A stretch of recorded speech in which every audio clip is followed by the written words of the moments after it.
Takže zapol som diareň na teplotu 80 stupňov, ventilátor na plný výkon, dal som tam mäsa.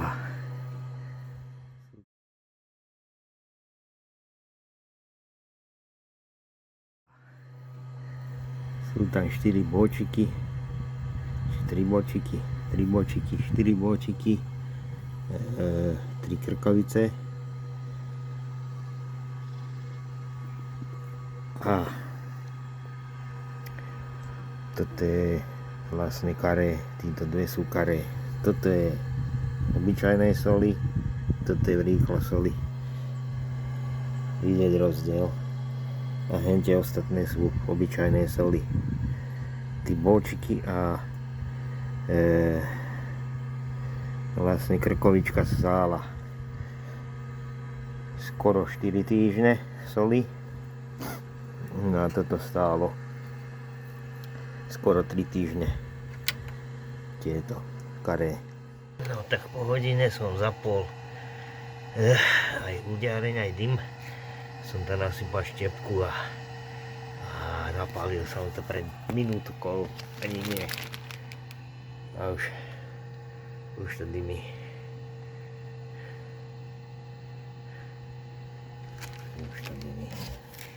Už to dymí.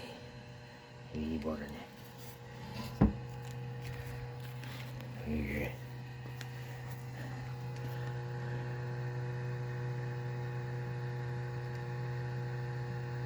dobre. Vybereme ventilátor potom. No, takže teraz je v udiarni 80,5, 1,5 stupňa a v jadre mäsa je 59,6 stupňa a pracuje špirála na 43%. Toto je na 5,15, som to pred chvíľu zvýšil a ideme sa pozrieť. Oj. No to je nádhera toto. To je nádhera. Joj. To je nádhera.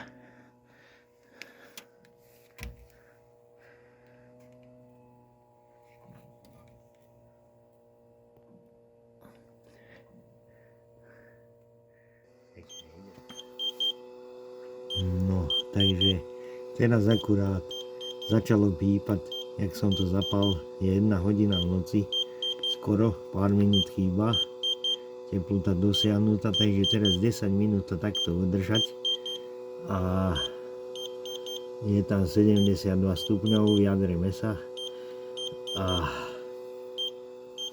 potom to bude, ubereme tomu na 25 stupňov a bude to nastudeno, to nechám ešte tam pridám potom ráno sír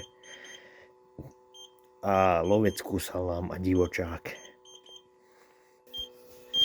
Tak teraz to je už 9 minút na tej 72 stupňov Celzia na tej teplote si to drží. Zatiaľ to takto stále pípa, takže nechám ešte nejakú minútu a potom to stiahnem, uberiem, možno to aj vypne, netuším, ale zapneme si toto čelovku.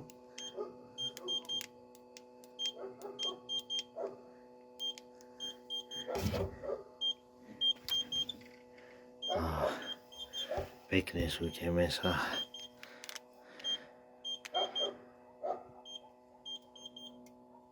No už tomu ubereme potom.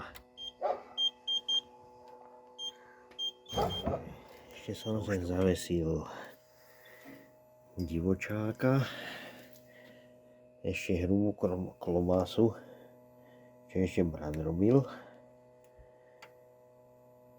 To dám ešte priúdiť a ešte lovecký salám.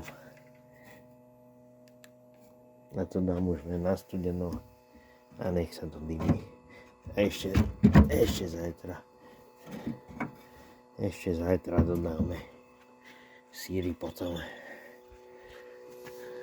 A je to, teraz stane 30 stupňov, je to na 25 nastavené, takže po rádečku by to malo byť.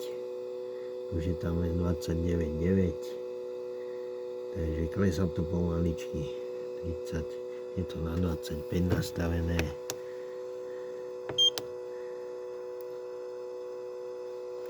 Je to tam 25, dobre, takže super.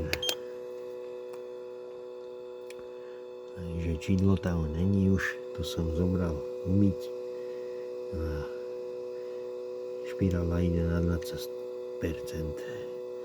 A tomuto tež trošku ešte uberiem asi. Takto necháme na 4,12. Pridáme trocha. To je moc. Zle sa stýje. Takto to necháme. Ono to dymí trošku. Toto je to vidíte. Takže necháme to bežať. Štiepky je dosť. A je dobre. A nech to dymí pomaličky.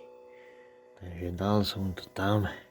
Ešte 2 nivy, 2 camemberty a 2 edamy. Som to dal na takýto rošt. Cez noc, nech sa to robí. Je to takto, to pekne dymí. Dymí to pekne. A ešte som takúto slaninku mal z mangalice. Chladničke, tak a to dal nezavodiť. Ešte som mal jednák. Takže nech sa to robí.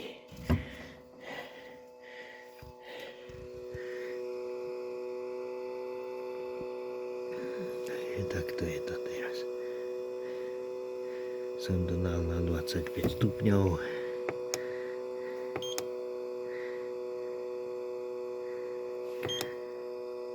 Dobre. Úplne na parádu, dobre. Takže jedeš. No, super. Takže dobrú noc. Ideme spať. Toto pekne na 4,42 a dymy. No tak je ráno, 9:30 preč. Tu si to pekne drží tých 25,5 stupňa. Ventilátor tak, jak som včera nechal. Pozrieme toto. Štiepky ešte sú.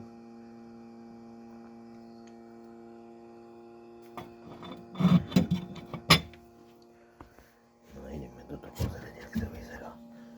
Oj. Dobre to vyzerá aj desily.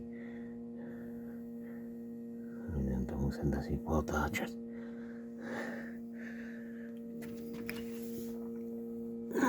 Dobre to vyzerá.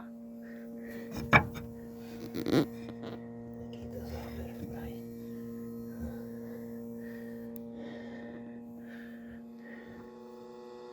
No tak teraz je 3:11. Je tam tých 25 stupňov, 25,6. A som tam teraz dodal trošku štiepky bukovej ešte. A včera, čo som tam dal, tie 2 edamy a tieto dve camembery, som ich otočil už. 2 nivy a balkánsky sír, ten som aj zabudol povedať, že som tam dal. No a teraz som ešte dodával 4 ajdami, také kúsky, že na menej zaúdiť, vyskúšať.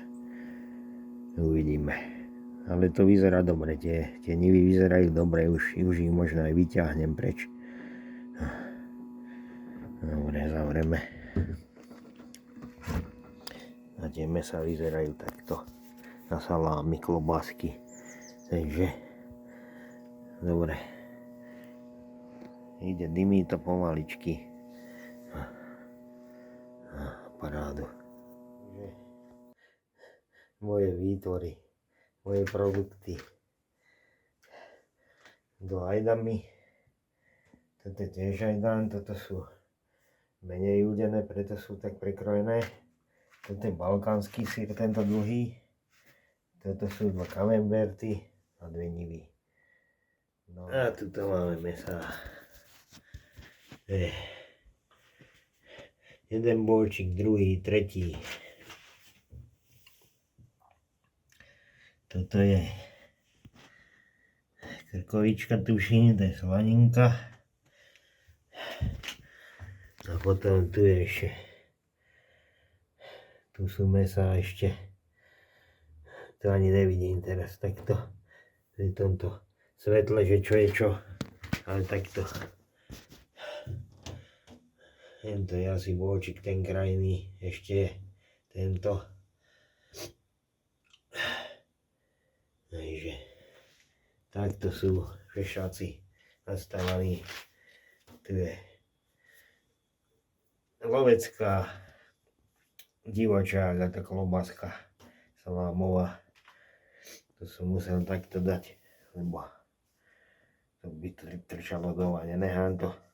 Takto kúsok potom to musím tomu nájsť miesto, lebo tuto to nemôže byť, lebo sa nemôžeme ani umývať, ani nič.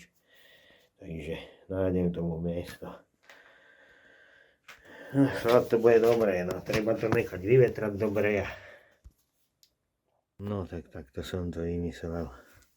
Sem som to dal medzi skriňu a poličku. A je to dobré. Tu môže byť, tu je chladno vo verande, takže zatal takto, potom sa to odloží.